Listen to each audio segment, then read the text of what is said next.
Mr. President, dear guests, allow me to thank you, first of all, for sticking to our tradition when the leaders of major world information agencies come to St. Petersburg for the Economic Forum and attend this honest talk with the President. And we thank you for inviting TASS agency. Some of our guests warned us that they're here with very poignant questions, and we also warned them that you may have questions for journalists from certain countries. I am not going to ask questions. I am no journalist. You will be asking and I'll be answering. That's how it goes. Anyway, let us wish that this meeting becomes open, frank and dynamic. The meaning of these meetings, like previously, is to have poignant and acute discussions that will bring hot news for all the agencies. The agents present here are responsible for more than 75% of all the information flows in the planet. We're not going to stick to the rules of procedure and alphabetic orders. Let's stick to one rule. Let's give the first word to the female part of the journalists, Madam Kshimbayeva, Director General of the Kazakhstan Teleradio. Please, first question to you, Madam Kshimbayeva. Thank you very much. Mr. President, I have two questions for you. Recently, you finished your state visit to Kazakhstan. This visit was very successful, and I can definitely say that it was one of the most meaningful events on the bilateral agenda this year. As part of the visit, you and our President, Mr. Tokayev, adopted a joint document on the foundations of friendship and good neighborliness between Kazakhstan and Russia. My first question is, how do you see the importance of this document? And the second question is, one of the most discussed topics of your visit was the Amur tigers, gifted to Kazakhstan by Russia. President Tokayev said these present was the main feature of this visit. Can you say that this gift of Amur tigers was more than just an environmental project, but rather a vivid symbol of trust between our countries? Thank you. Thank you. We enjoy great success in the development of relations with Kazakhstan. I would like to point out that our friends and partners from Kazakhstan are not very easy partners, I will say. We have rather pressing disputes on many issues, including the financial relations, industrial relations, the conditions for investment activities, and certain investment and major projects. But both sides are willing to seek compromise that would not just fit both sides. We're talking about a compromise that would contribute to achieving our common goal, the goal of improving the well-being of the citizens of Kazakhstan and Russia. We all understand and know it.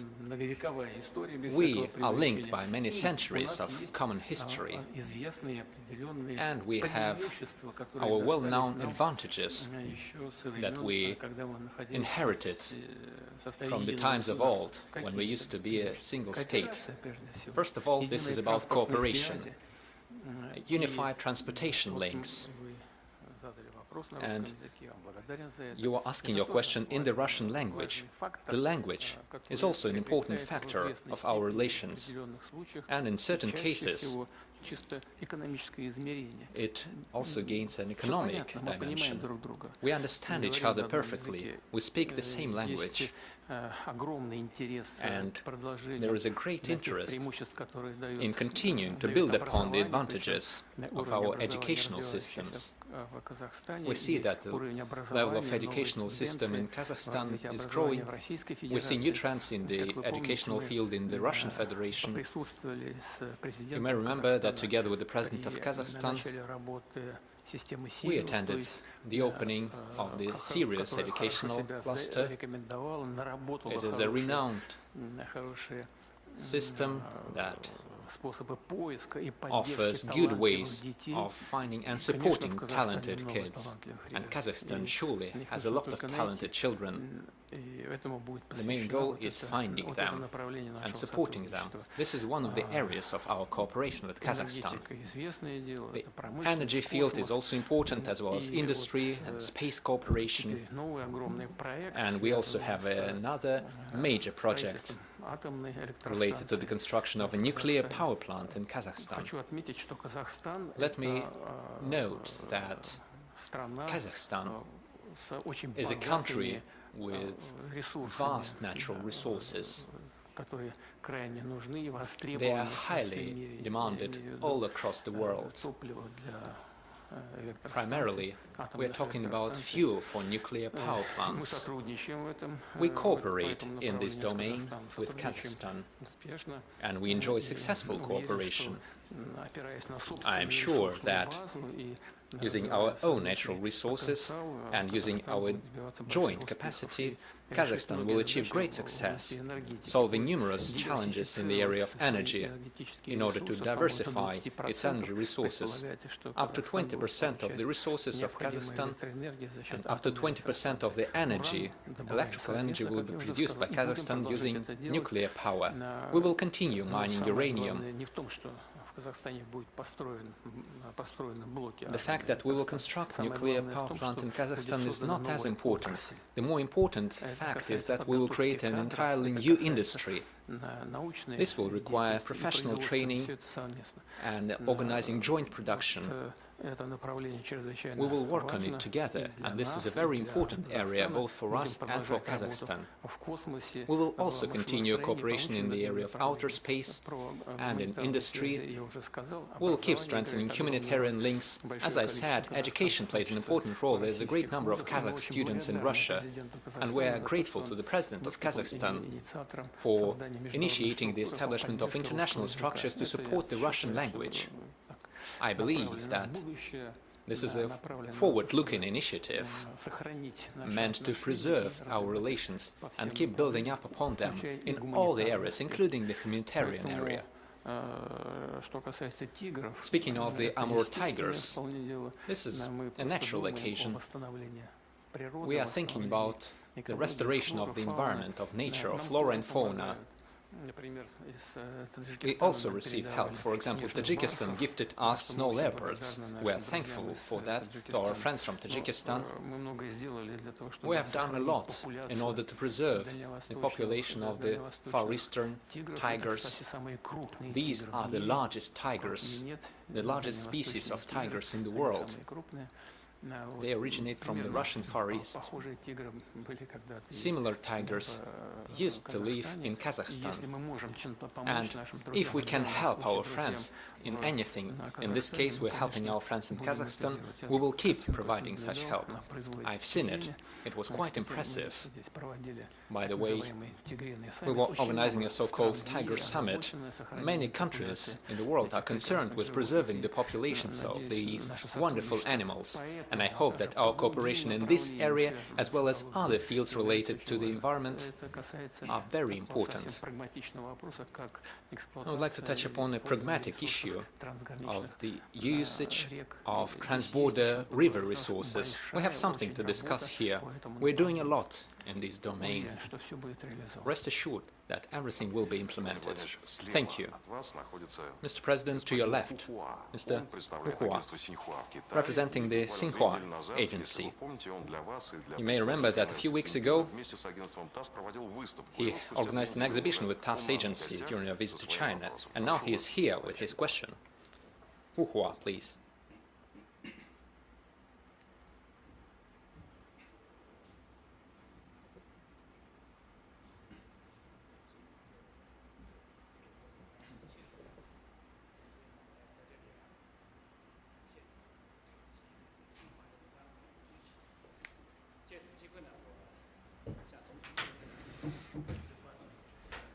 Oh, I'm sorry.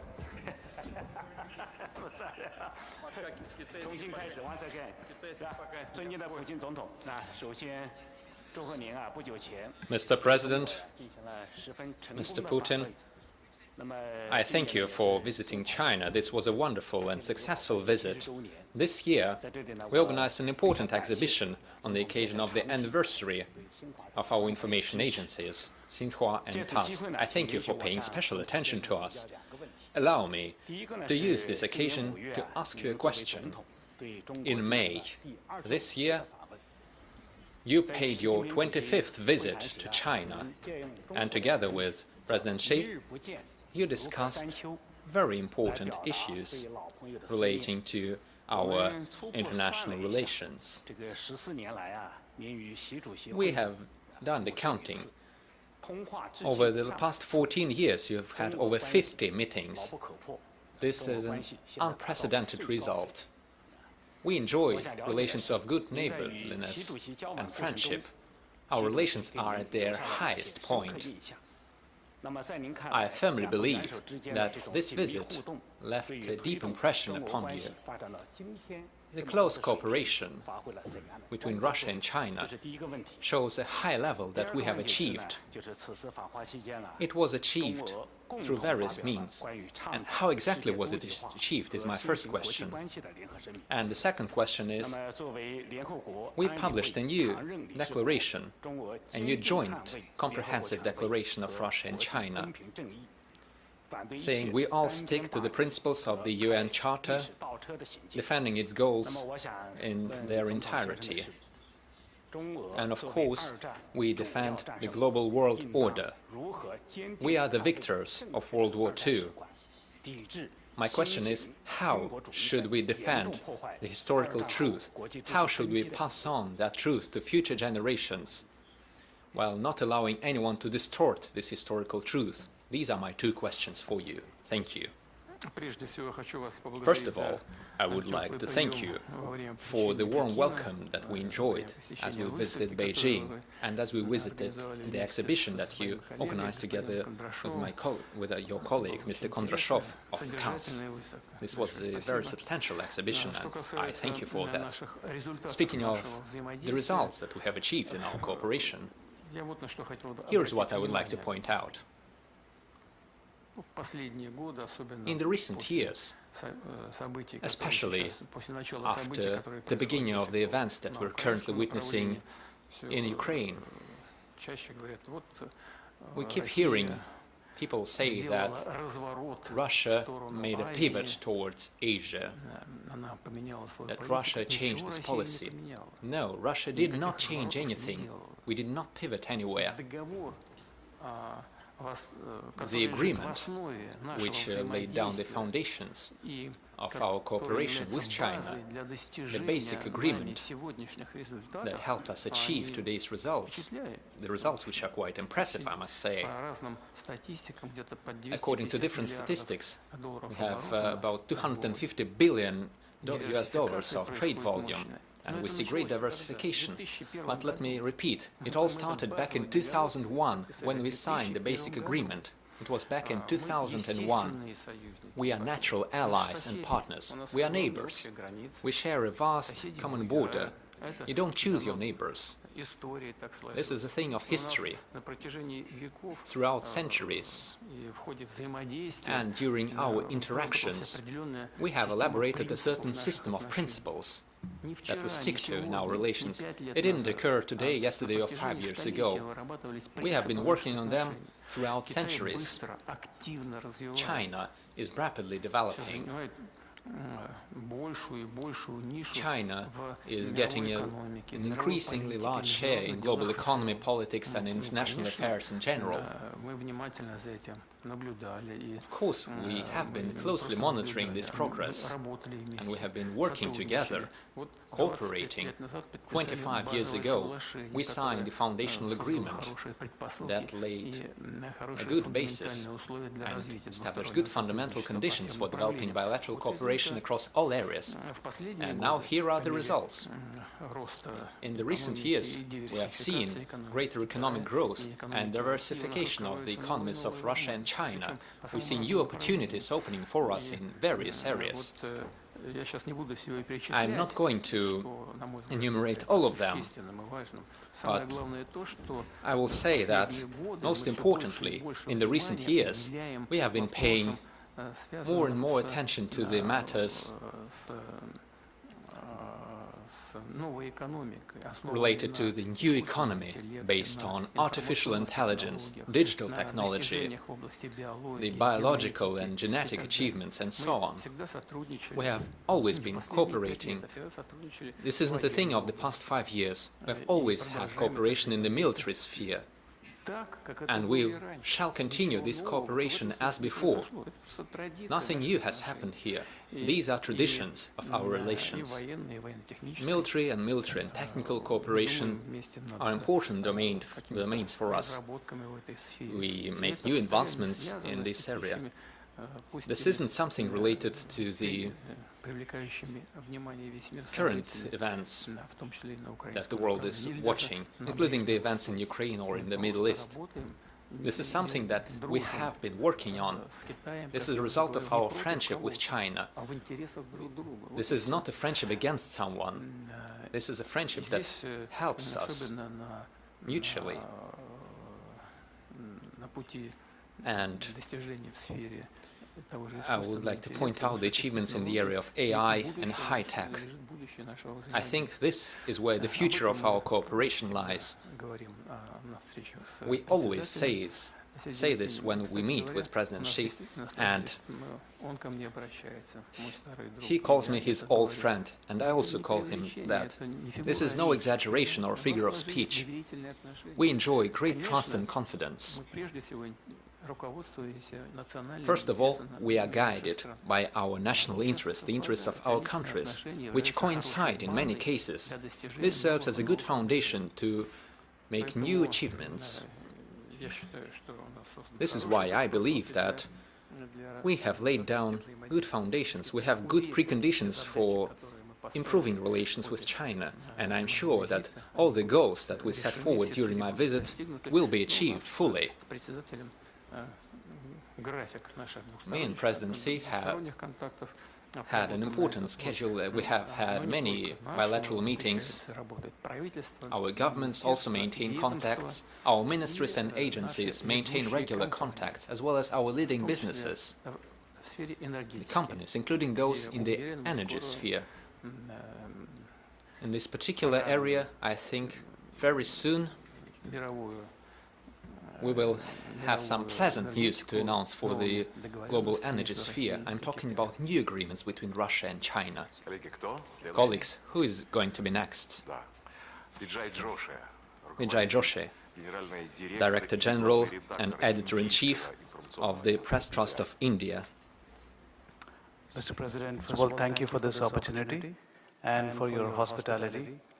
Mr. President, as you're preparing to travel to India for the BRICS summit in September, and the global community is watching the evolving dynamics between Moscow and New Delhi very closely, while the special and privileged strategic partnership remains the cornerstone for both nations, some observers say that India's alignment with Washington creates structural frictions with Russia. From your perspective, how will you serve to inject fresh momentum into bilateral relationship? What steps can be taken to ensure that Russia-India ties remain resilient against external geopolitical pressures? And how would you describe the India-Russia relations in this redrawn geopolitical landscape? In your words, please. Thank you. You gave the description yourself, and it is true, we enjoy a special privileged strategic partnership. That is how I characterize this relationship.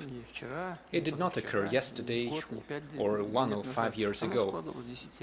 This is something we've been working upon for decades. Back in 1947, when the Soviet Union established diplomatic relations with the Indian Republic, we have been doing everything to support the establishment of a new state, a new independent state. And I'm glad to say that Thanks to the hard work and the talent of the Indian people, India has made great and important achievements in its development. We all know very well, all those gathered here must know that India is one of the leading economies of the world that shows the highest rates of economic growth. And this is not something that comes out of the blue. This is a result of hard work that the government has been doing under the leadership of the Prime Minister Modi. Because these rates of development have been demonstrated by India, while plans and strategies are implemented, formulated by Modi as the head of the government of the Republic of India. We are engaged in a lot of joint efforts, and we hope that in upcoming years we will reach $100 billion in mutual trade. Now it's about $58 billion or $60 billion, but we have all the foundations to work more actively and to reach more ambitious goals. And we are not only talking about our plans in energy, including nuclear energy. Kulam NPP is now being constructed, and new platforms will emerge in terms of hydrocarbons. We will be continuing working together. We have one of the largest investment projects into the Indian economy in your country, and we will be doing mutual investments. Everyone knows that India is very active in the pharmaceutical industry, and our economic operators are ready to propose a lot of interesting projects. I'm not going to enumerate all of the initiatives, but we have already outlined long perspective plans that are of interest for both India and Russia. Your question seemed a bit strange to me. You said that the cooperation between India and the US creates difficulties in the relations between Russia and India. I don't think that this is the case. Why would you think that? We're ready, we're glad that India is developing its relations with all the countries. It's a great country, 1.5 billion people, a large economy, the largest democracy, as many people say. Of course, it is only natural that it develops its economy in accordance with its interests, with those countries that it deems necessary. Another thing is that the US are trying to put pressure on India in some matters, for example, when it comes to cooperation with Russia on some tracks, but everyone has understood that putting pressure on Narendra Modi, that has the largest population in the world, is detrimental for international relations and for bilateral relations. It doesn't matter where this pressure comes from. We don't see any negative consequences. I think that we can come to an agreement with all the participants of this process. And as of today, there, I would say, are no serious repercussions emanating from this state of affairs. We're developing our ties with India, and we'll continue doing that, and we deem India to be a very reliable partner. James Jordan, representative of the US, the Associated Press Agency, please. Thank you. Please be as genuine as you can. The organisation of this gathering is always fascinating to hear President Putin's views on many global matters. I've been here for 3 years now. It's always an interesting experience, so thank you. President Putin, yesterday hundreds of drones were launched into Russia from Ukraine. Some struck a naval base nearby, some struck an oil depot nearby, causing a plume of smoke over St. Petersburg, your home city. Flights were also disrupted into the airport here. More broadly, the Russian economy has dipped recently. Your personal approval ratings have also dipped. And the US says the invasion has become a strategic disaster. Those are the words of Marco Rubio. He also added that Russia won't achieve its war aims by military means alone. Given this, is it still logical to pursue your war aim of controlling the whole of the Donbass region, or are you ready to make a deal? Thank you.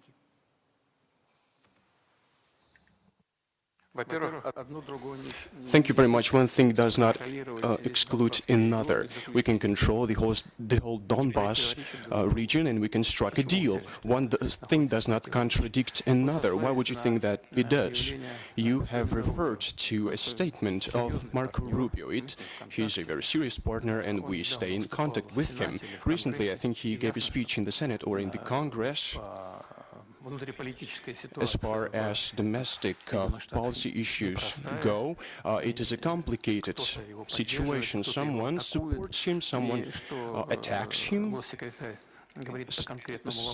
Secretary of State talks about his domestic matters, and it is of interest to us, but we are more interested in a real situation. You're talking about the conflict in Ukraine, so we are interested in the real state of affairs on this track. What does it look like? It looks as follows.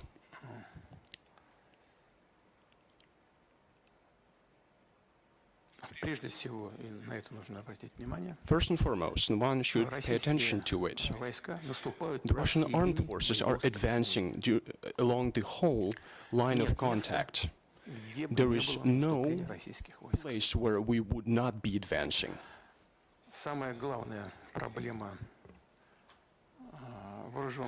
The most important problem or issue of the Ukrainian armed forces is the critical lack of personnel, of servicemen. Recently, the numbers have dropped by 100,000 people. Monthly, they lose about 40,000 people. As a result of this process of busification, they capture people on the streets and put them in the buses like stray dogs. Monthly, they lose about 40,000 people on the battlefield.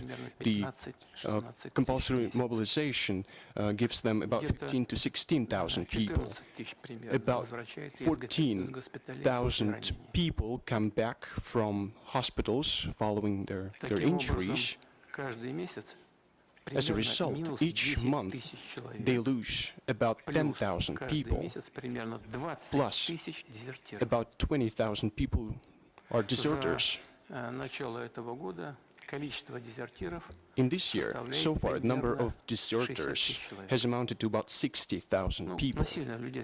Well, they drafted them in a compulsory manner, so no one wants to fight in Ukraine. The official figure is 200,000 cases have been initiated on the fact of being a deserter. That's one of the issues, but that's the most critical issue in place. It leads to the loss of territory and settlements.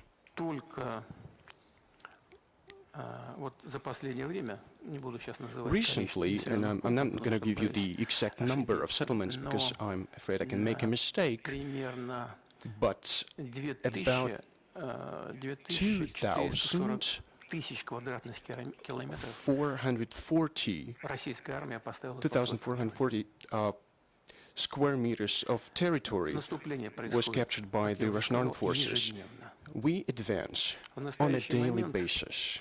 You talked about the Donbass region. The Russian army, the Russian Federation has full control of the Lugansk People's Republic. And it has also acquired control of about 85% of the Donetsk People's Republic.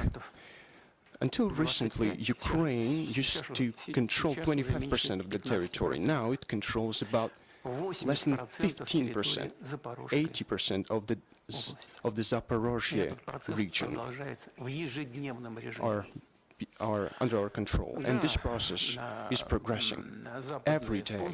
Of course, Western sponsors are supplying great numbers of drones, of different models, long-range drones to Ukraine. Some are able to penetrate our air defense systems. But Russia has an effective and efficient air defense system. Of course, we have to update it, to modernize it, to strengthen it, but Ukraine does not have the system at all. They have separate components of this system, but they don't have the system as a whole. They have Patriot systems and other systems, but there's a great lack of them. But they don't have a unified system in place. They don't have any strike capabilities, the likes of which Russia has. I'm talking about hypersonic missiles, cruise missiles, land-based, sea-based, air-based systems. I'm talking about all of them. And there's another thing that is maybe the most important thing that I'd like to talk about. The Russian people is full of patriotism and is willing to do everything for the victory. That's the main prerequisite for achieving all the goals and tasks of the special military operation.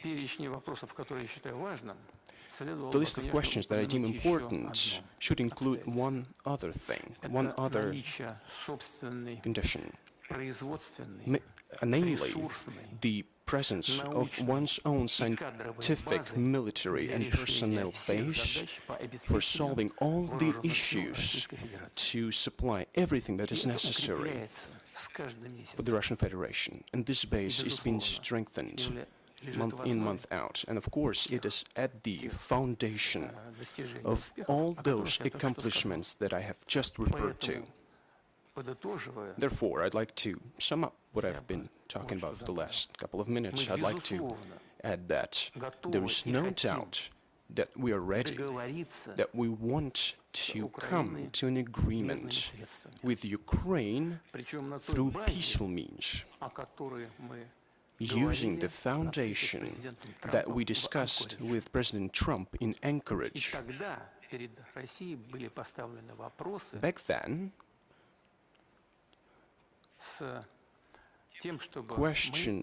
we received questions whether we could agree on a compromise, and we discussed it in Anchorage, and Russia agrees to the compromise that we talked about in Anchorage. Important is that the Ukrainian side agrees to them as well. Then the conflict would peter out naturally and very fast. Thank you very much. Have you received all the answers to your question? You could also ask more questions if there's enough time for it. Mr. President, this retaliation strikes that we are launching with regard to, or as an answer to attacks on the Russian infrastructure, on Ukrainian infrastructure, these strikes are systematic in their nature, but one last attack, one retaliation attack that Russia launched, I'd like to clarify something. Have we used the Oreshnik system? And what gives us, what advantage does it give to us when we use such systems? As far as our new systems go, they emerge, we see them emerge. It is true for the Oreshnik system, but I think it's a bit different from what we used to do previously, before the conflict erupted in Ukraine. What I mean by that is that we used to test these systems on test sites, but we have not tested Oreshnik because we didn't have any. We haven't used Oreshnik on the battlefield when you're being genuine. And I'm gonna reveal a military state secret to you today, because we launched a strike and we wanted to see the results because it was convenient. We're talking about the Belitserkov settlement and the Donetsk People's Republic, where the main fortified region is. Our drone struck that a building, and we wanted to see what was it built on. We made exact calculations because it was important for us to be able to make decisions in the future to apply the rationing systems when you want to strike certain aims, targets in the city boundaries. What's our next question? Martin Romanchik from DPA, Germany. I wanted to ask a question. Mr. Romanchik, you represent one of the largest media agencies in Germany. Being a journalist, do you see that your country is doing the preparations for a war? Is it true, or is it just we that are seeing that? Or are you really trying to start a war? You don't have to answer because it's not an interrogation. You're an investigator. Well, we'll talk later on, following this meeting. Please. I'd like to answer your question. I don't think so. Distinguished Mr. President, thank you very much for inviting me to this meeting. I'd also like to touch upon Ukrainian conflict, and I'd like to follow up on the question that we just heard. You talked about peace. Germany and other European states would like to participate in negotiations aimed at reaching peace. Currently, the negotiations are taking place with the US as intermediaries, despite the developments in Iran. What role can be played by Germany and by Mr. Federal Chancellor? And I'd like to ask something else. You said that you see Gerhard Schröder as a possible intermediary in the negotiations. Apart from Mr. Schröder, who else can act as a mediator from Germany in these negotiations? You said something that I'd like to draw your attention to. First, you said that Europe would like to take part in these negotiations. Is that right? Second, who, apart from Mr. Schröder, could possibly act as a mediator? One thing is to participate in the negotiations, and another thing is to be a mediator.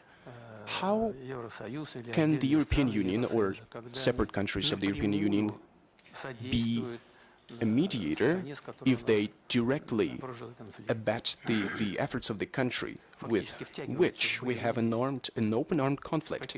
They are engaged in this conflict directly. How can they act as intermediaries? Because if you want to be a mediator, you have to be neutral. Moreover, it is with surprise that I saw the reaction to what I had said about Mr. Schröder being a possible mediator. Discussion started. Mr. Schröder is a friend of Mr. Putin. No, Mr. Schröder is not a friend of Mr. Putin. He's a German statesman, one of the best to my mind, because he has his own opinion and he's brave enough to advocate his stances and positions. We don't see many politicians today that have similar qualities and similar character. Today, what we see in Europe is that the situation is quite complicated in terms of energy, but it is Mr. Schröder, who was building the infrastructure, for example, Nord Stream pipeline. Why? To provide the German economy with cheap, reliable supplies from Russia.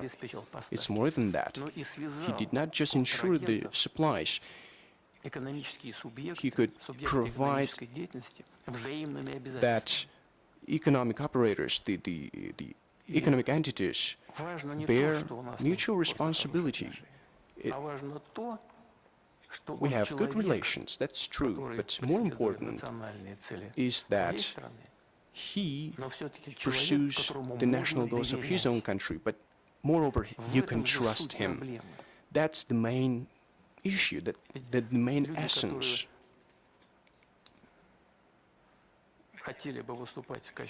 Some people want to act as mediators, and both parties to the conflict should trust these intermediaries.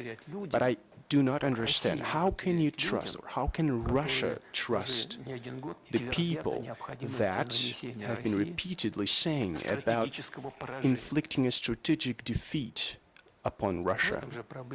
That's the issue. That's the issue, Martin. That is the problem. Nevertheless, we never reject any opportunity. We had never said no to contacts with the representatives of the European Union in certain formats, whether it is with intermediaries on Ukraine or not. I have said that we have our problems with that. It is hard to disagree with that, and yet we maintain contacts. We do not reject them. You may just pick up the phone and call us. If you want to come, you may come. But it is up to them. They are not willing. I was surprised to hear that Russia, this evil Russia, stopped supplying energy resources to Europe. We never stopped. Europe just said no, they refused to buy, hoping that we would collapse. But they have seen for themselves that we did not collapse. So they understood that it was enough, so they changed something a bit. We have always been open. There have been so many public statements that it is now hard for Europe to change its stance, even though they see that it's detrimental. I'm not going to make comments on that, but I want to repeat, we never said no. If someone believes it necessary to revive dialogue with Russia, we're ready for that. You're welcome to do so. Who is going to be the negotiator from Europe? I don't know. We're not trying to impose our opinions. I simply heard the discussion saying that Russia is trying to impose something to appoint the negotiator. We're not doing that. Naturally, we want to understand who this could be, and I repeat that these must be people that we can trust, that everyone can trust. These are just working details that can be discussed and ironed out further at the level of foreign ministries, for example, or at the level of our intelligence agencies. Our intelligence contacts continue, by the way.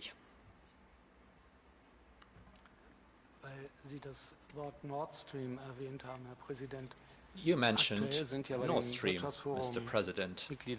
Currently, at the Economic Forum, we have members of the APT party, Alternative for Germany. They speak out in favor of Russia renewing energy supplies through Nord Stream pipeline. What do you think about this political party and their result at the local and the federal level during the elections? What are your expectations of the party Alternative for Germany? What is your attitude to that? Thank you. On my part, it would not be very appropriate to give my personal opinions for political powers in the Federal Republic of Germany. We are aware, and I am aware of the fact. Correct me if I'm wrong, but this is how I've been informed. I know that AfD is currently ranking first in the rating of political parties of Germany. It overtook the Christian Democrats, and they made great leaps, and they are far ahead of the Social Democratic Party of Germany. I'm not going to make any comments. I will only say one thing. In my view, This is all due to the fact that the leadership of this political party is capable of stating their clear positions in the interests of the German people and the German economy. They are not afraid to speak about that openly, and they are ready to fight for it. This is reflected in their political ratings and results. What is going to happen next and how things are going to progress on the political arena of Germany, I don't know, and I don't want to make any forecasts or predictions. Speaking of the views, we welcome all political powers of the Federal Republic of Germany, all those willing to restore and develop relations with Russia. Whether it is the AFD party or any other political force, we are open to working with everyone willing to work with us. Here's someone wishing to work with us, Belarus. Belarus Information Agency Belta, Mr. Andrei Mohor. Good evening. Mr. President, thank you for the opportunity to have this genuinely open discussion of the topics that concern everyone, not just those gathered here. The relations between Russia and Belarus, as stated many times, can serve as a benchmark for international relations, seeking balance between integration and the preservation of national sovereignty. Even in the Eurasian Economic Union, we don't see such levels of cohesion and cooperation. In your view, how can we overcome the looming crisis of trust in relations with all partners, our partners, who sometimes act with a view to destroy the relations? You're talking about the crisis of relations? Yes, the crisis of trust with partners from the post-Soviet space. In particular, I'm talking about the events currently taking place around Armenia. I see. There is nothing unnatural here. The political forces backing the current Prime Minister of Armenia have been openly saying this for a long time. There is nothing inherently bad about it. They are using certain Western standards and views the European standards. I believe that any sovereign nation has the right to choose their own priorities the way they see fit for the development of their own country and to reinforce their independence, sovereignty and economy, first of all. It is up to them to choose the relevant standards and partners. Here's what was the cause for our concern. It is the fact that Armenia adopted a law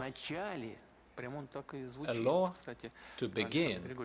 By the way, Mr. Lukashenko pointed that out. I even forgot about it. But this is the name of the law on the beginning of the process of joining the European Union. That's okay, nothing special. However, Armenia, as I said, and as discussed in Kazakhstan when I met my counterparts, Armenia is a member of the Eurasian Economic Union.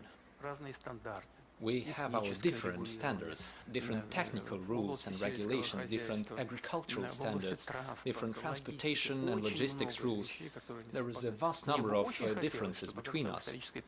I wish that in the future we could iron out all the differences in the standards of technicalities and logistics and so on. There is a great number of technicalities which are very important for economic development.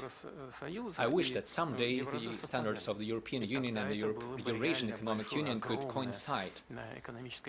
That would create a vast economic space, as said by President de Gaulle, from Lisbon to the Urals and further to Vladivostok. But it is currently not possible. It is technologically impossible at this point. We have incompatibilities between the free trade areas of the Eurasian Economic Union and the European Union. So this is what concerned us. Armenia adopted a law, not just idle talk, but a law So we asked our Armenian colleagues to make their choice. What direction are they going to take? This would define the future of the markets and the ways that regulations would work within the Eurasian Economic Union. Just like in the EU, we have disputes and discussions on each matter. Sometimes we even go as far as to having very heated discussions. Sometimes every comma, every point matters. In practical terms, we're interested in the future of our interactions. This isn't just about energy resources, although it's an important component, one of the few components we have left. As we coordinate our common policy, it is the common energy market. Even our colleagues in Germany are concerned about Nord Stream, naturally. This is a very important area, and in the post-Soviet space, within the Eurasian Economic Union, this is also very important. This is the only thing we asked, to make a choice. Even Prime Minister Pashinyan himself, back in the day, or I'd say very recently, he said that he believed it necessary to organize a referendum on this issue. We only have one thing to ask: do that as soon as possible. That's it. We don't have any claims against them. We maintain good relations with Armenia, and we will maintain them, whatever the decision they take. That's it. Speaking of other countries, irrespective of the technical difficulties, we always find an agreement with the countries on the post-Soviet space. For Armenia specifically, it was Russia who insisted, at the request of Armenia, that they become a member of the Eurasian Economic Union, keeping in mind that in a number of parameters the Armenian economy did not really fit the common context of our space. But now they decided that they should think about a different direction. We don't mind that. They're free to do so. We only ask them to make their choice as soon as possible, so that we can see the future more clearly. This is not a political issue, in my view. There are certain economic and technical issues. That's right, and I hope we will deal with them. Speaking of Nord Stream and energy, by the way, as you know, Nord Streams have been destroyed, exploded, but there is one line of the Nord Stream 2 pipeline which is still intact. We could launch the supply of gas tomorrow. We could provide natural gas to Germany from Russia at first notice. It's a matter of just pushing the button and the gas will go. But it will require a decision by the government of Germany. We have an existing contract between Gazprom and their partner in Germany. Contacts are still there. They maintain contacts. Gazprom never rejected that. Gazprom could start shipments tomorrow if needed, and the partners of Gazprom are also willing. They want that. So the only obstacle is a decision by the government of the Federal Republic of Germany. This is a matter of politics, a matter of sovereignty. They didn't just set off an explosion. This was an act of state terrorism. I think you will agree with that. There is still one line of the pipeline. It is intact, but it is still under American sanctions, the US sanctions. If the government of Germany could find an agreement with their partners and lift the sanctions, then we can just push a button and natural gas will flow. Whenever we do that, even tomorrow, it's a matter of sovereignty and a matter of finding an agreement. If you say no, it is a no. But you can say to the partners in Washington that you need that, since you're going through trying times and great challenges given the high prices which undermine the competitiveness of the German economy. They are harming the entire European Union because Germany is the power train of the entire European economy. You may say that you need the system, or perhaps you can find a solution and find a peaceful resolution by explaining the seriousness of the situation. That's all it takes.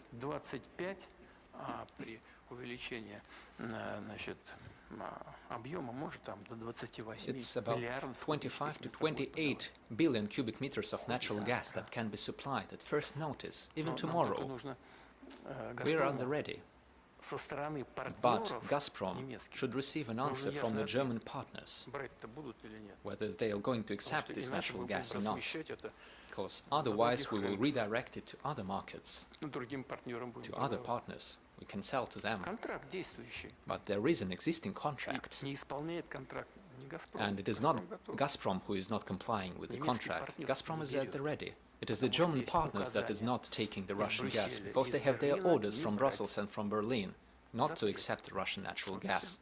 A ban. That's it. Let us continue. Next, please. MENA Agency, Egypt. The Middle Eastern Information Agency. Thank you very much, Mr. President, for inviting me to take part in this dialogue. My question is, what is your view of the role of President al-Sisi in establishing stability in the Middle East? What role can Egypt and Russia play in order to de-escalate the tensions in the Middle East?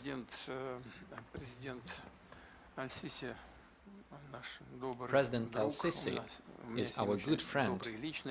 I have good personal relations with him, and it helps us develop bilateral links. We have stable volume of trade, and we have good prospects for the future. We have major joint projects. For many years we've been talking about establishing the Russian Technological Park in Egypt, in the Nile Valley, and we're currently actively working to implement the project of the construction of a nuclear power plant in Egypt. And I hope that it's currently 2026, and by 2028 the first energy block of the NPP will be launched. We're working very actively on this track. We attract a great number of local professionals and specialists in construction. This is a major project. We actively work in other areas as well. We have trusting relations in the area of political cooperation and international cooperation. We highly appreciate the efforts of President al-Sisi to settle all the situations in the Middle East. Currently, against the backdrop of the events taking place around Iran and the Strait of Hormuz, we forgot about the tragedy of Palestine, but it is still there. It is still there. And the President of Egypt has always made a great contribution trying to find a just settlement for the problems related to Palestine. And naturally, I would like to emphasize the Russian Federation believes that the fundamental solution to this issue is the establishment of a full-fledged Palestinian state. I know that the President of Egypt is actively involved in the agenda related to the settlement of the crisis in Iran. He maintains regular contacts with all the stakeholders in the process, and we also maintain contacts with him. We consult them and we hear each other, we listen to each other, and we take our positions into consideration. I would like to thank President al-Sisi for the attention that he is paying to the development of the Russian-Egyptian relations. This is very important. Egypt is one of our priority partners in the region.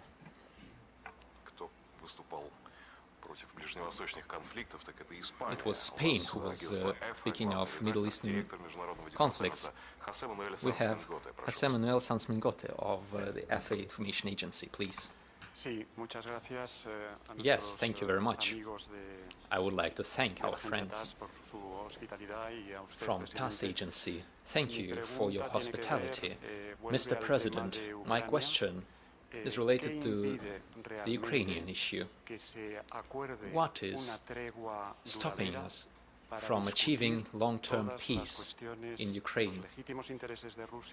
What are the obstacles for discussing all the legitimate concerns of Russia related to the conflict? We can see, and you have mentioned that there has been progress, but it takes a very long time. It goes very slowly, especially speaking of Donbass. We have seen numerous attacks on both sides. Isn't this the moment when we must achieve a ceasefire and go to the negotiation table and discuss all the matters? Perhaps the European Union and the European countries, under these circumstances, cannot serve as intermediaries, but they can help. They could help in finding a solution to this issue. Thank you very much. I believe that, yes, it is true. The European Union could try and help us find a solution. I believe that the solution shall lie within the framework of the agreements reached in Anchorage. The Ukrainian side is very well aware of that. There is one more point.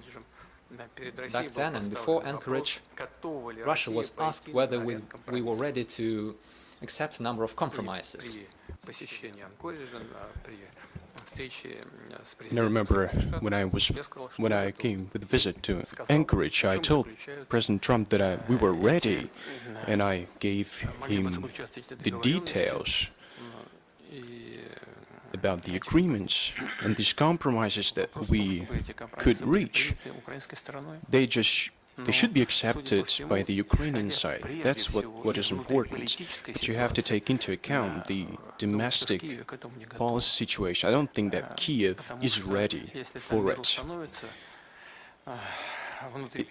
If we achieve peace there, the fight for power in this country, the economic situation against this backdrop, all this will change radically. And I think that the authorities are not interested really in the cessation of hostilities, because then people in power would hardly receive any prospects of staying in power. You have to also address economic issues. European experts know that we're talking about hundreds of billions of euros that Ukraine requires to recuperate economically. We know about the proposals of the German Chancellor that Ukraine has to become an associated member of the EU. It does not concern us. We would mind if the EU turns into a military bloc. That is what causes concern. But when we're talking about economic integration, associations, we don't mind. But European experts know what the cost of such an association would be. And European agriculture experts know that. If Ukrainian agricultural produce goes to European markets, they know what the result would be. I can delve into this topic, but going back to your question, I can say the following. Of course, the European Union can play a role, but not by supplying weapons to Ukraine, but by trying to make Ukraine reach a compromise that we talked about in Anchorage. Azerbaijan, Vugar Aliyev, Director General of Azertouch. Thank you very much, Mr. President, for your time. I'm going to ask a question about the relations between Russia and Azerbaijan. How would you assess the prospects of relations between Russia and Azerbaijan? I think that our ties, our relations are good. They're friendly, and they have been friendly. always. I'm talking about the economy, about politics. A couple of years ago, we signed a strategic cooperation treaty, and we are developing our relations. President Aliyev makes great efforts to fill this treaty with substance, and we see that in certain areas of our cooperation. I think that we have aggregated investments to the tune of $10 billion. And we have a lot of enterprises with Russian capital working in this country. We closely cooperate in the humanitarian domain, and there is a large number of Azerbaijani nationals working in our country, and they make remittances to their country, and we are trying to organize it in a civilized manner. There are a lot of issues, matters that are of mutual interest. In logistics, we know about the North-South International Transport Corridor. Of course, it has now slowed down because of the events in Iran, but it is of mutual interest to both countries, and we're very thankful to President Aliyev for providing assistance in sending humanitarian aid to Iran.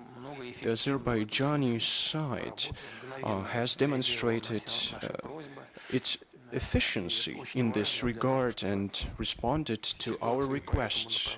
It is very important, it was very important to mitigate the situation.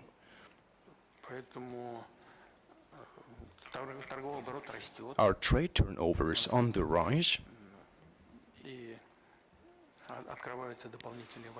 New avenues are emerging to supply goods, commodities. There are some areas that I think we cannot talk about yet. I'm talking about the energy sector first and foremost. I'm going to meet President Aliyev and we will talk about it in detail. I think that the two countries are establishing the relations in a positive manner. Thank you very much. Colleagues, who's next? Kyrgyzstan, the Kabar Agency. Mr. Shemertaliyev, thank you very much. Mr. Kondrashov, Mr. President, thank you very much for the opportunity to be here. Thank you. I'd like to ask you two questions. Mr. President, the President of Kyrgyzstan said many times that the Central Asia should become a region of peace and live in good neighborly relations with everyone. The selection of Kyrgyzstan to the UN Security Council was a very important event for our country and for the whole region. In your opinion, what role can be played by the Central Asia in strengthening the international security in the coming years? This year, Bishkek hosts the SCO summit amid growing challenges and instability. What joint initiatives within the SCO are priority initiatives Russia thinks for strengthening the regional stability, security, and what can Russia propose, what initiatives can it propose during the summit? As for our initiatives that we can put forth during the summit, we're going to be aiming or be guided by the initiatives of Kyrgyzstan, that is the host country of the summit. We know that the President of Kyrgyzstan and all our colleagues are hard at work thinking about it. Our competent government bodies are in close contact. Our foreign ministries, our economic agencies are closely cooperating and they're coordinating these processes, and I'm confident that necessary compromises will be reached.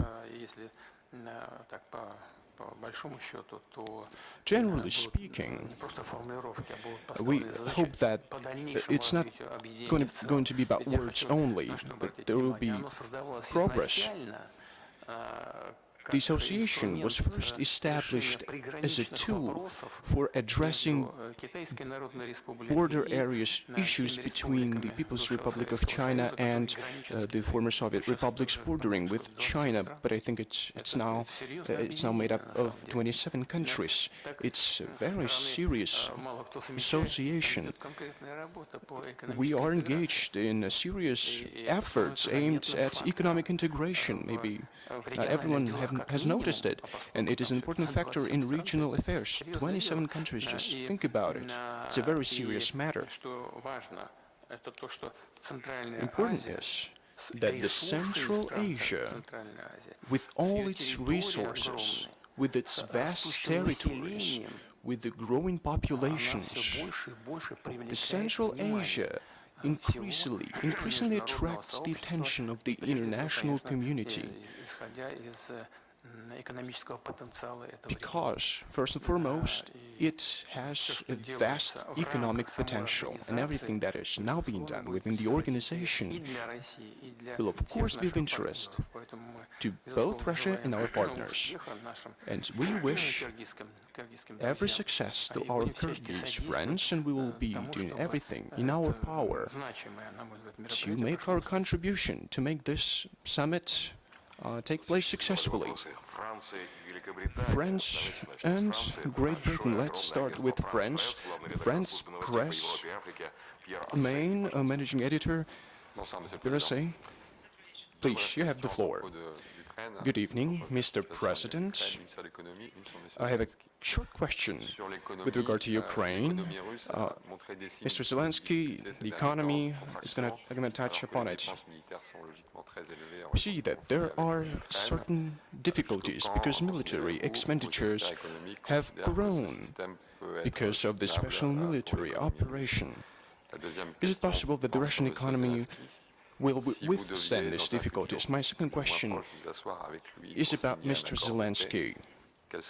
If you are going to negotiate with him to sign a peace treaty, what would you say to him? And do you think that he's a legitimate leader of Ukraine? Whether Mr. Zelensky is a legitimate representative of Ukraine, I would say that lawyers should deal with this issue, should answer this question, should analyze this in detail.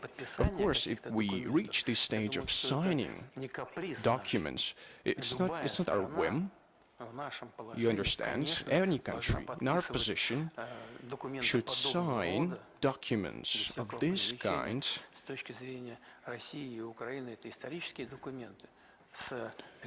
These are historic documents we're talking about, so we should sign these documents with legitimate representatives in accordance with the basic law, with the constitution of the party. We're talking about Ukraine in our case. Of course, this is an issue that will be painstakingly studied by future analysts. And I've talked about it at length already, repeatedly.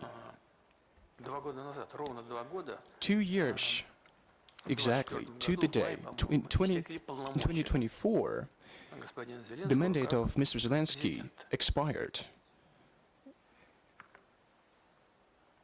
His presidential mandate expired. At the end of last year, the beginning of this year, people started talking about the elections in Ukraine. We don't hear any news about it now. Will they hold elections or not? We should ask these questions, because this is important. No one is talking about it. If they decide to organize these elections, when is it going to happen? And the result is also very important. According to the Ukrainian constitution, the presidents can only be elected 2 times. 5 years each term. If you take the position that President Zelensky prolonged his mandate in a legitimate way, well, 2 years have elapsed anyway. What is he going to do now? Is he going to be elected for 5 more years? No, it's not in accordance with the Constitution. You can only be elected for 2 terms in a row, for 10 years in total. What about the 2 years that he has been in power? What about these last 2 years? There are a lot of questions in this regard. But if it so happens that we sit on the table and are ready to sign relevant documents, if there's a wish to use peaceful means to put an end to this conflict, and Russia wants to do that, so if that happens, we'll find the people who would sign the relevant documents. It's important that they are willing to do that.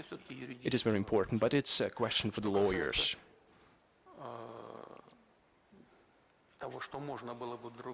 As far as what I can say to Mr. Zelensky, if we are nearing, if we will near the end of the conflict, well, thank God. That's what one would say, that it's gonna be over soon.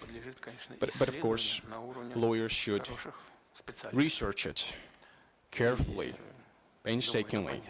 And I think everyone understands that. So I'd like to reiterate it once again.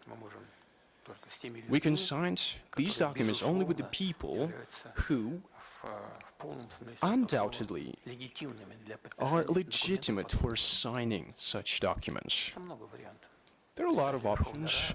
The chairman of the Verkhovная Rada, maybe Mr. Zelensky himself, but one should, of course, look what kind of documents these are and what legal consequences they're going to be. Well, the main thing is the desire to do that, but we'll find a way around to sign the documents if time comes. Pardon, j'avais posé une question sur l'économie également. I also asked about the economy, if you remember. As far as the economy goes, I remember Mark Twain's words. I think that was Mark Twain. I think the rumors about my death are hugely exaggerated. I think that was a joke that he made at one point. Now, we remember the forecast that Russia will lose on the battlefield. I also remember the then President of the United States used to say that the Russian economy was shattered, was torn to shreds. But you have to look at the real trends, at the real state of affairs, the real state of the economy. The economy of the European Union over the last 3 years has grown by how many percent? Don't even think about it. It's about 3%. What about the Russian economy? It has grown by 10%. It's more than it's a threefold difference.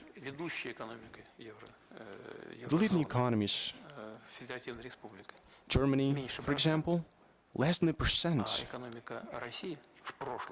Last year, the Russian economy grew by 1%, and it continues to grow.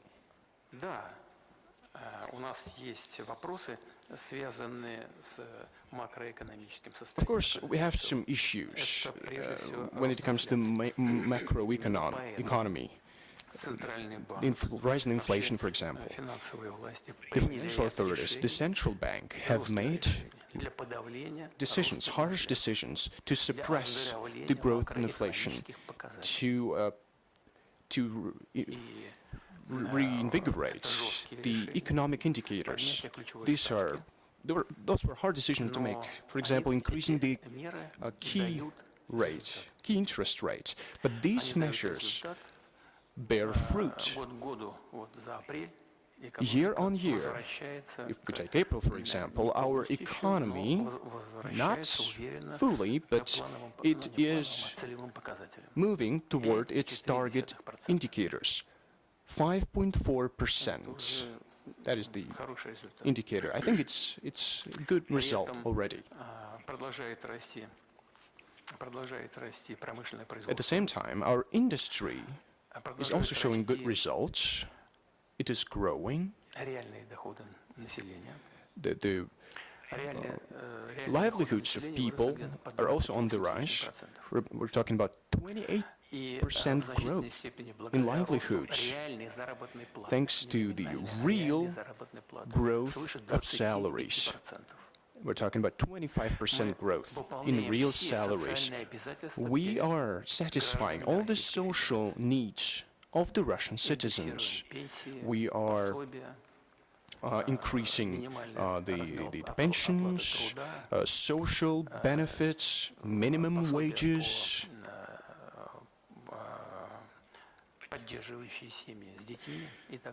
different measures to support large families. By 2030, we were planning to decrease the number of people receiving less than the living wage. We wanted to decrease this number of people by 7%. But we have already achieved this task. Now it's 6.7%.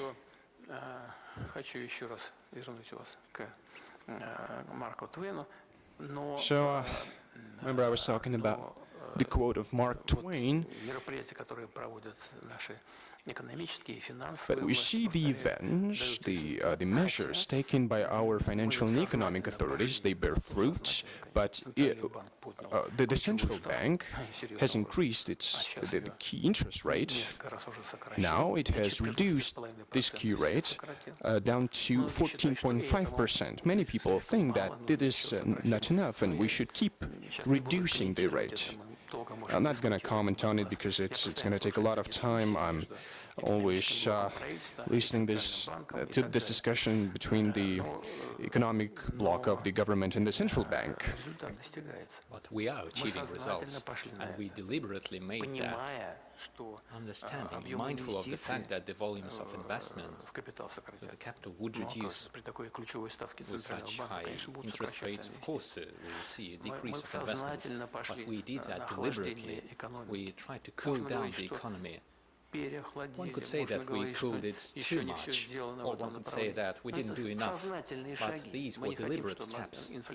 We don't want inflation to go too high. We don't want dozens of percentages of inflation rates like in some countries.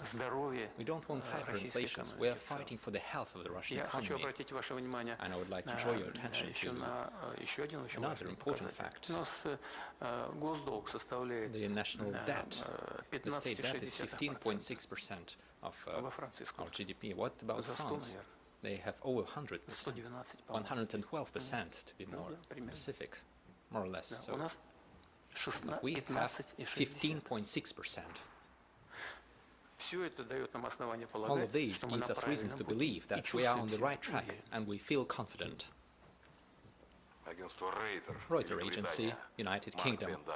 Mark Van Dyke, please.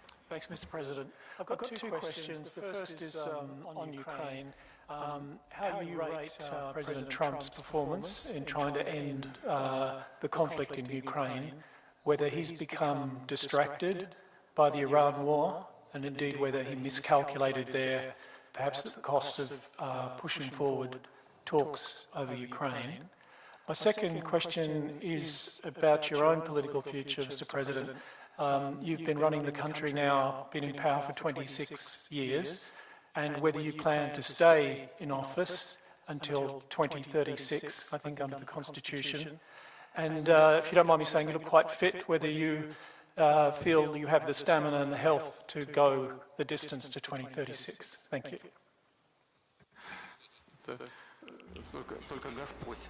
Only God knows whether I'll have the health, whether I and you and all gathered here will have the health to live until tomorrow, the day after tomorrow, or even solve the tasks that we're faced with and to achieve the goals that we're setting. Only God knows. That's what I'll begin with. It is true that, according to the Constitution, I may get re-elected until 2036, but it is too early, too premature to talk about that, if I'm perfectly honest. I am not even thinking about that. I'm being perfectly honest with you. The country is facing numerous, major, acute challenges, and they must be solved. We should be thinking about the future of Russia. That's what we should focus on. That's the first thing. Now, speaking of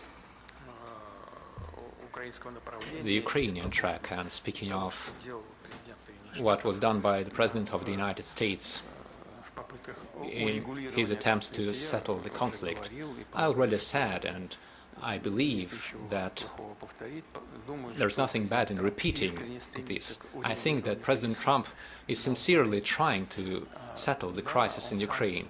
It is true that, and he has confirmed this too, he said he didn't expect this would be so hard. Perhaps some steps and some things don't seem too complicated, but as soon as you start getting involved into that, when you delve deep into the problem, it turns out that there are too many unknowns in the process, and they matter.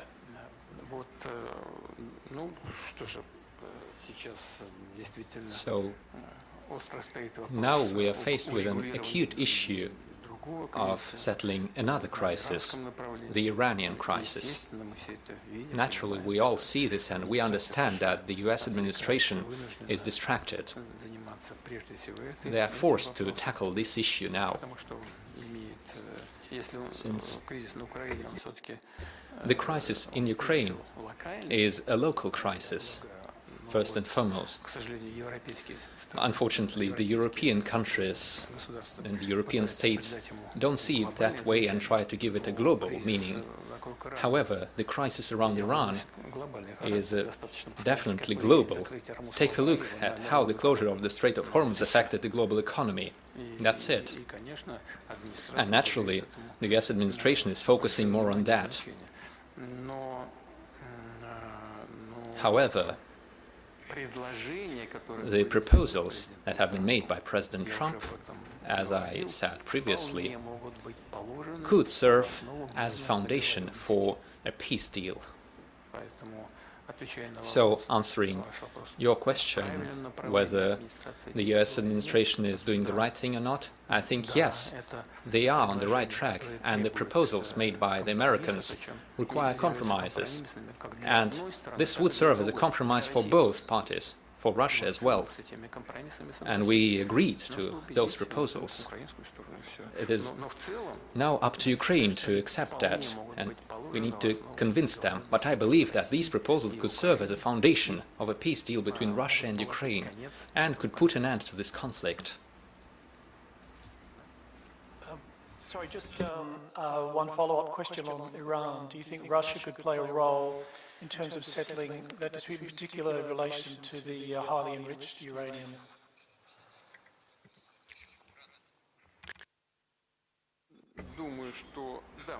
I think we don't want to impose our services upon anyone, but our proposals are known to the US administration. They are known to our Iranian counterparts and partners. In 2015, Russia did play a positive role, a quite positive role. Back then, we relocated the enriched uranium to the territory of Russia from Iran, and this served as a foundation for the JCPOA. The crisis was resolved, and the then US administration supported such steps. We implemented all of that, and we de-escalated the tensions. So then what happened? There is uranium in the territory of Iran. No one's denying that now. And what happens now? The uranium should be subject to IAEA control, and the entire global community, including the United States and Israel,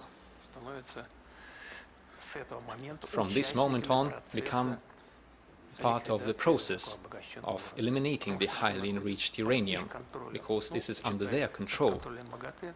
The IAEA control on paper, but everyone is involved in the IAEA activities.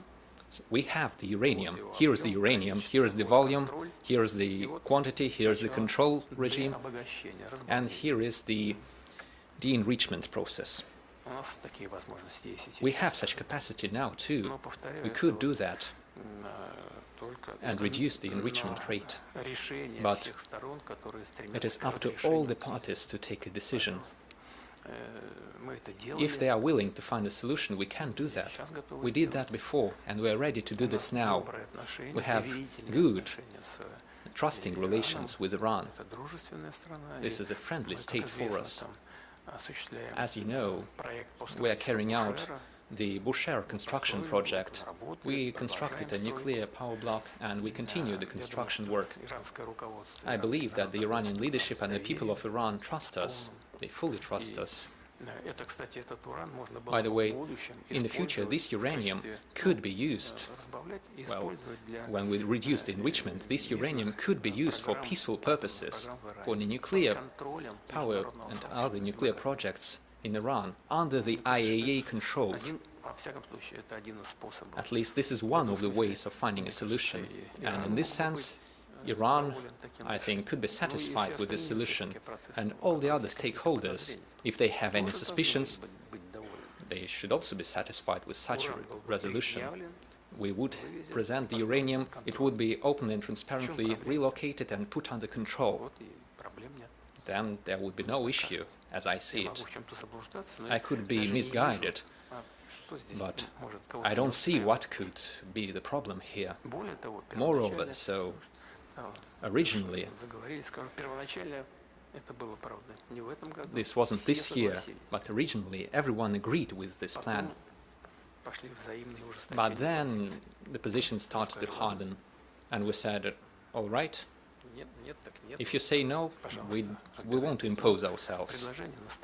But our proposals are still there, and we are ready to provide assistance like we did back in 2015. If they say no, that's a no. But we hope that the stakeholders in this conflict would find a different solution. If there is a different solution, we will be glad and we will welcome it. If they want something from us, we will support any steps aimed at finding a solution and would de-escalate the situation.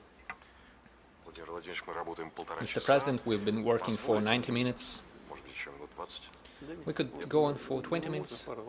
Could we take a couple more questions? Because the President of Uzbekistan is coming soon. We have a meeting with him. So we have the opening of a nuclear power plant construction in Uzbekistan. I make notes to three colleagues, Martin Romanchik, Vijay Joshi, and Jose Manuel Sanz. Three questions, friends. Please. Martin, please.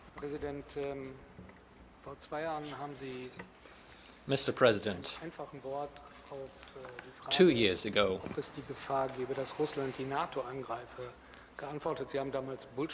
you were answering the question of whether Russia was going to attack NATO, and you said this was nonsense.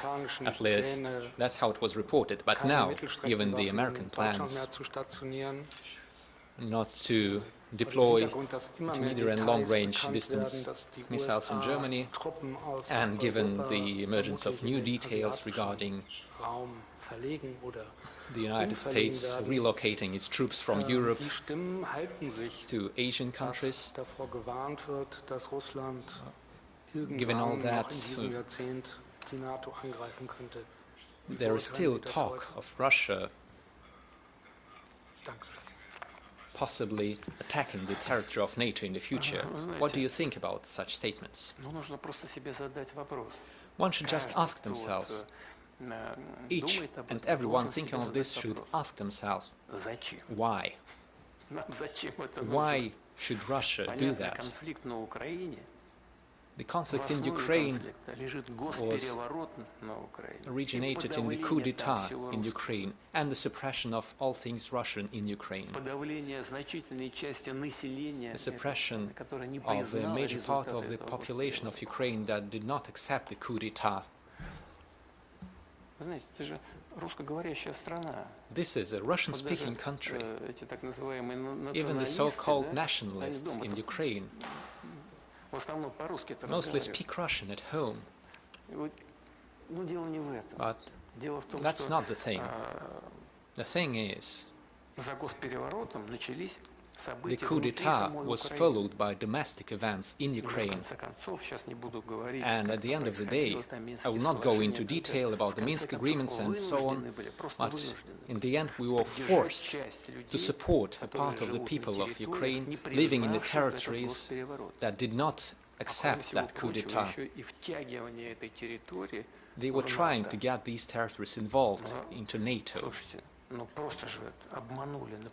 They openly deceived everyone, and you are all well aware of it.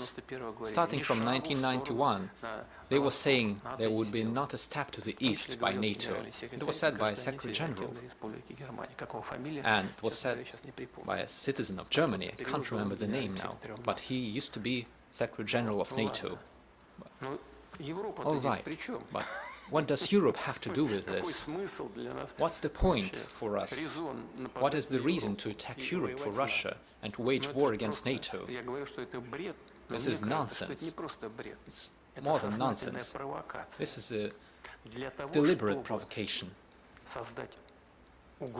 Provocative statements meant to establish the illusion of a threat, to force the populations of these countries to spend more money on defense. And as a first step, they are forcing the population to pay for the actions of the regime that seized power in Kiev. I think that's the answer to your question. This is not just nonsense. They are provoking everyone. I'm surprised by the fact that part of the population of the European countries, surprisingly enough, believe it. This is ridiculous. It could be funny if it weren't so sad. We keep saying that one of the goals of the operation is the denazification of Ukraine. And everyone kept telling us, what kind of denazification are you talking about? What is denazification? They said that this was some nonsense made up by Russia. Why denazify Ukraine? They asked us. Listen, dear colleagues, everyone witnessed it, but almost no one talked about it. The reburial of nationalists, of Nazis in Ukraine, those who throughout World War II were killing Jews, Poles and Russians. 1 million people killed in Ukraine. Million of innocent people. And now, Ukraine is reburying the remains of these executioners with military honors. They're honoring them as heroes of Ukraine. Poland had a weak reaction. Israel had an even weaker reaction. Everyone's turning a blind eye, shamefully turning a blind eye to that. And the current head of the Kiev regime is doing that. And he's a Jew. Remember, his grandfather was fighting against Nazis. I think he's turning in his grave now. There is the Organization of Ukrainian Nationalists, the UPA, an absolutely pro-Nazi organization. And they are naming acting regiments of the armed forces of Ukraine in honor of the Organization of Ukrainian Nationalists. I believe that the law says, or is about to say, that propaganda of Nazism is prohibited. But we should draw the attention of the Ukrainian authorities to the fact that it is not enough to put this into law. You should stick to the law. You should implement that in practice. Listen, I understand that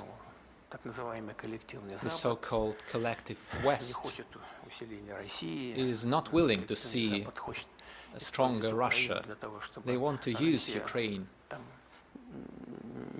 to hold back Russia, to make sure we don't defend our national interests so eagerly, to put us into our place and so on.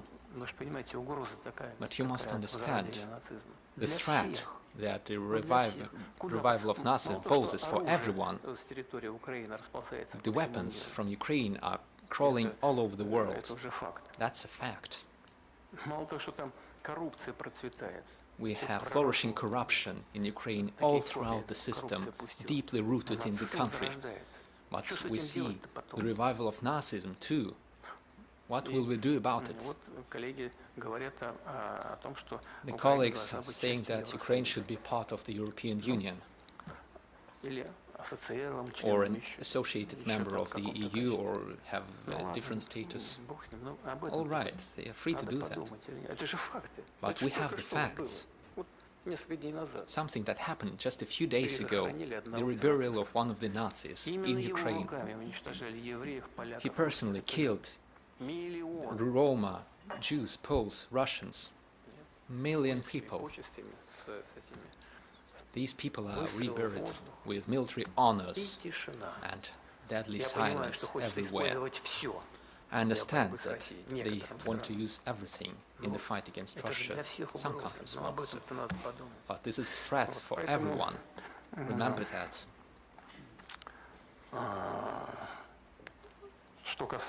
Now, speaking of the attack of Russia on Europe, this is nonsense.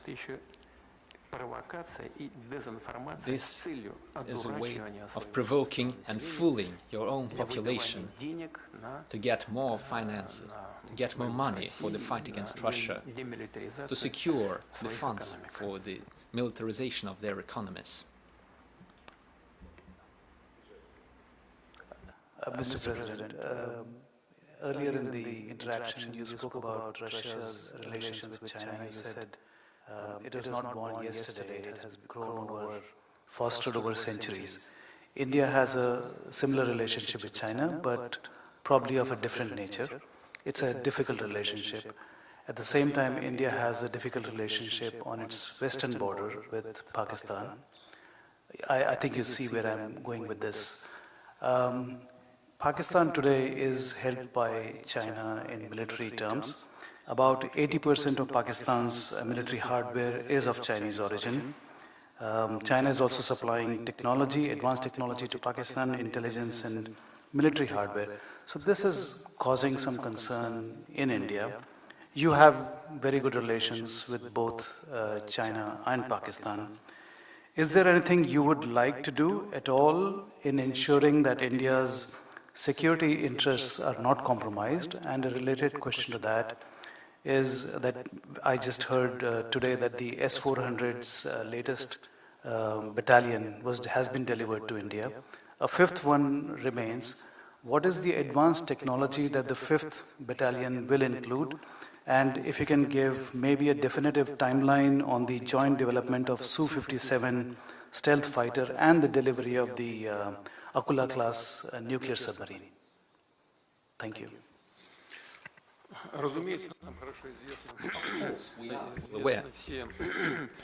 Of course, we are well aware of all the intricacies and, of course, all the issues concerning the border between India and Pakistan. You said that Pakistan is a country that is fully under the control of China. I don't think so. First and foremost, Pakistan is a large country, and it has multifaceted ties with different countries. Of course, for Pakistan, it is very important to take into account the cooperation with the People's Republic of China. But everyone is developing their relations with China because it is the greatest economy in the world in terms of its GDP at PPP. India ranks 3rd, Russia ranks 4th in terms of its GDP at PPP. It's my answer to your French colleague to his question about the Russian economy. China, US, India, and Russia, that's the 4 top countries. We have outpaced all European countries and Japan in this regard.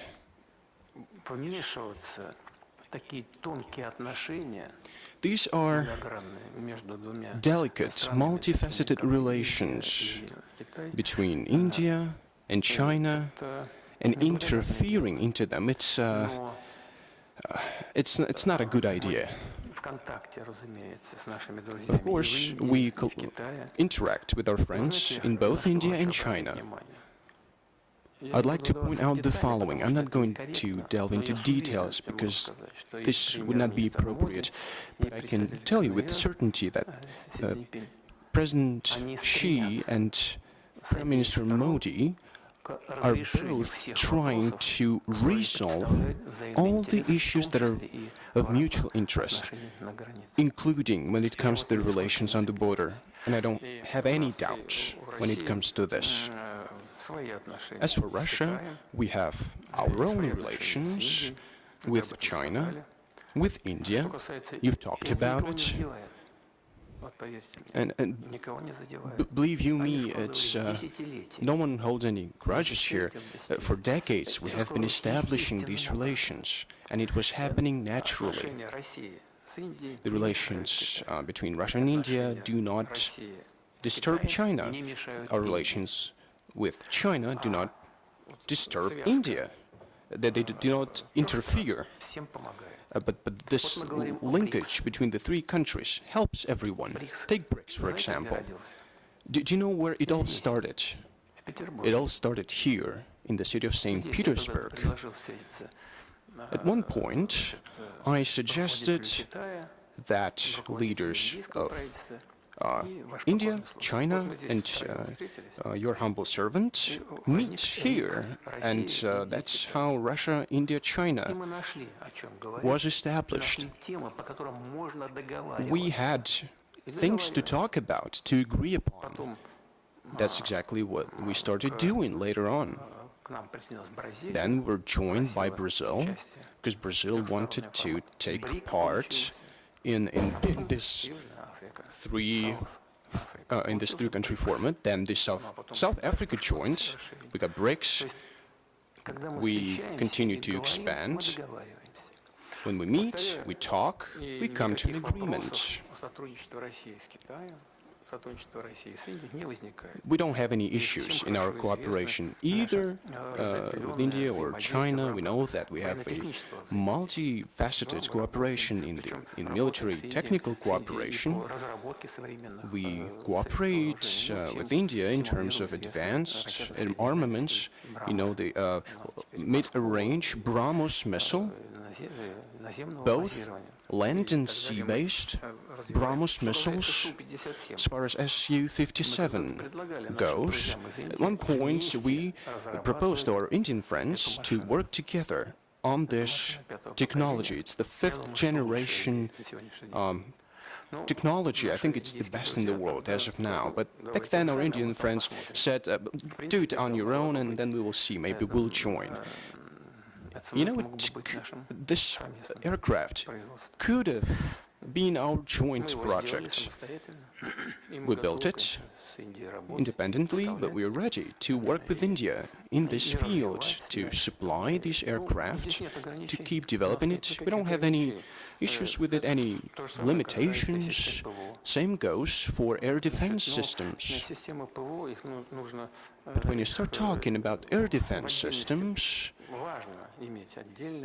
it is important. It is critical to have separate components, but it's even more important to create a system.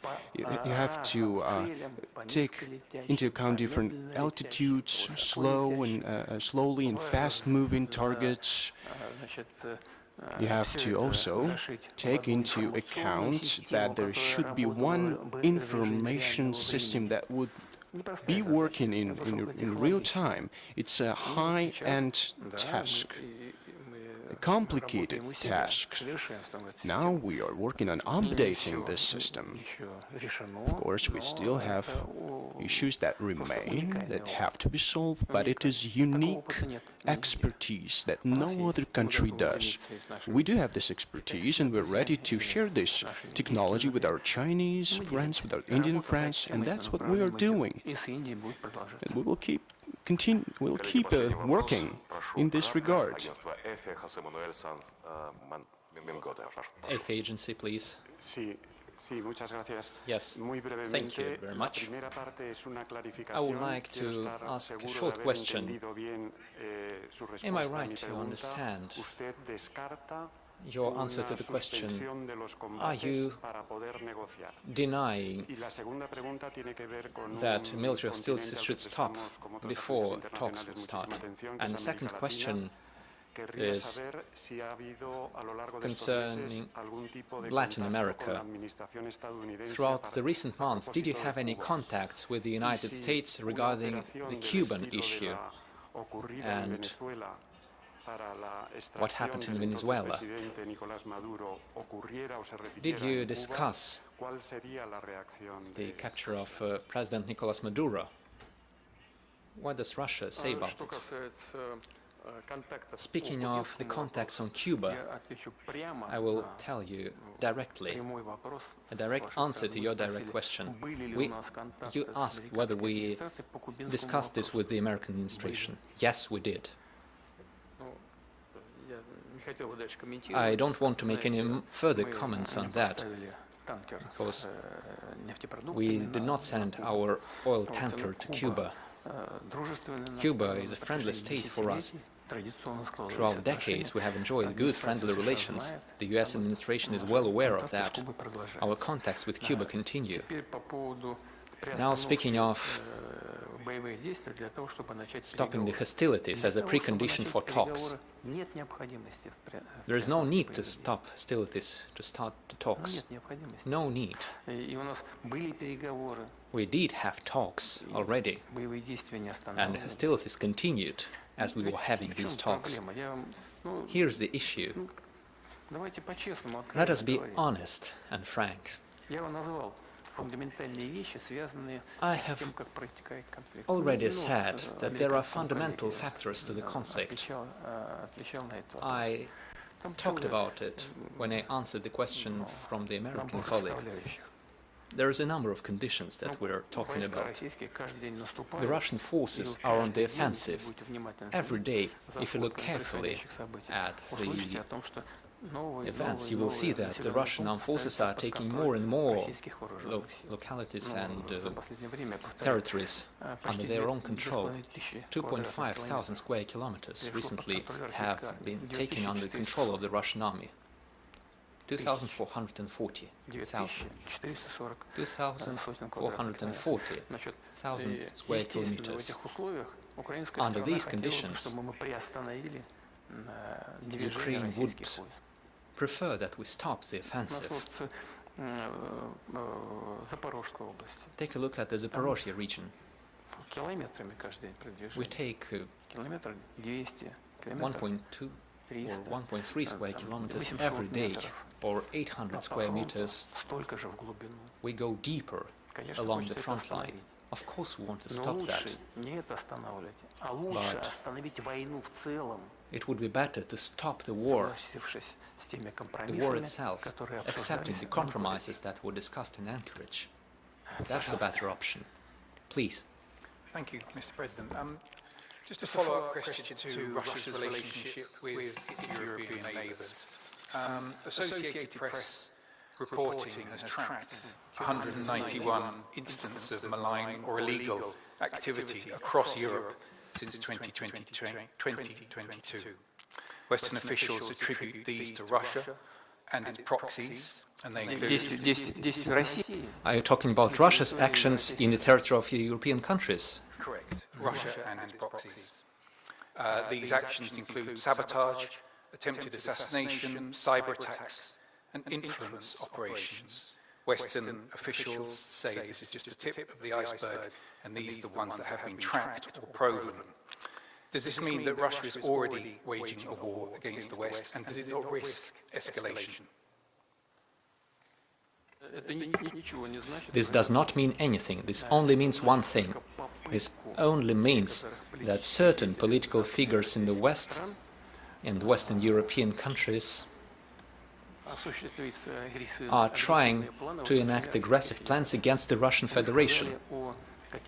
You mentioned certain attempts of cyber attacks, assassination attempts, and so on. And you said that these are only the proven facts, revealed facts. But what are the specific facts? What has been proven? What did one of the prime ministers of the UK say about it? Let me remember the wording. She said, highly likely, I believe. That's what she said. Yes, exactly. All you said is in the highly likely category. Where is the proof? Where are the facts? There is none. They are simply not willing to talk to Russia as an equal partner, but they will have to do that. We're in no hurry. Even if we took 9 pregnant women together, 9 women cannot give birth to a child in 1 month. The situation takes its time, and I think that's where we're moving.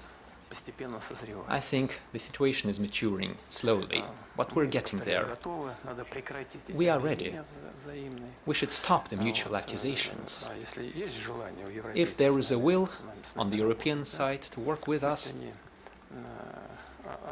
then they should cast away their colonial thinking. They should talk to Russia as an equal partner.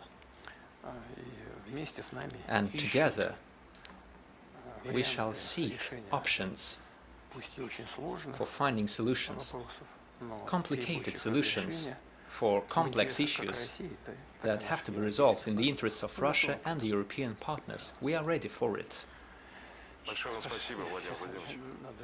Thank you very much. Wait. We cannot ignore the women. Please. Thank you very much.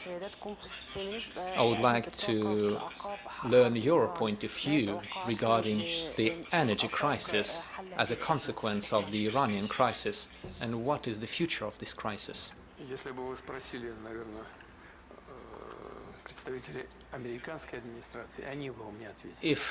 Even if we ask the US administration, they wouldn't answer that. I don't think they have the final answer to this question.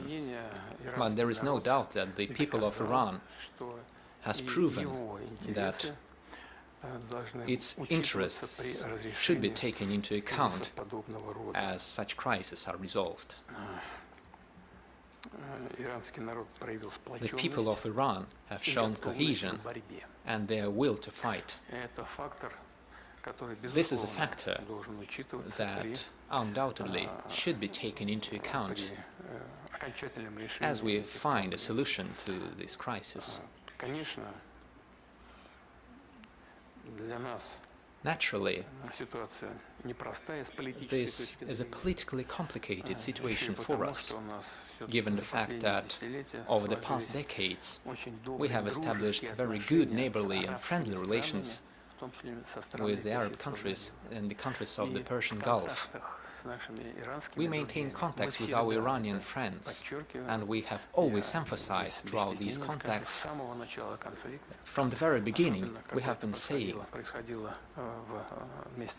especially since this took place during the Ramadan, we said that we called upon our Iranian friends to refrain from any military actions against other Islamic countries, especially during the holy month of Ramadan.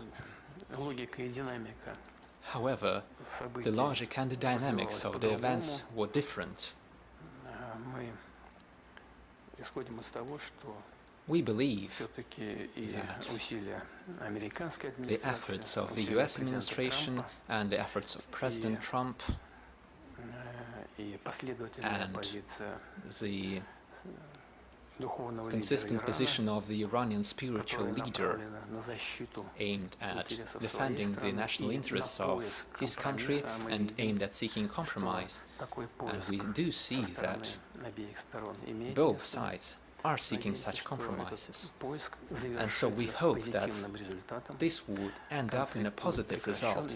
The conflict would be over. If there is anything that Russia could do, we are always ready to provide assistance. If not, we would only welcome the end of the conflict along with everyone.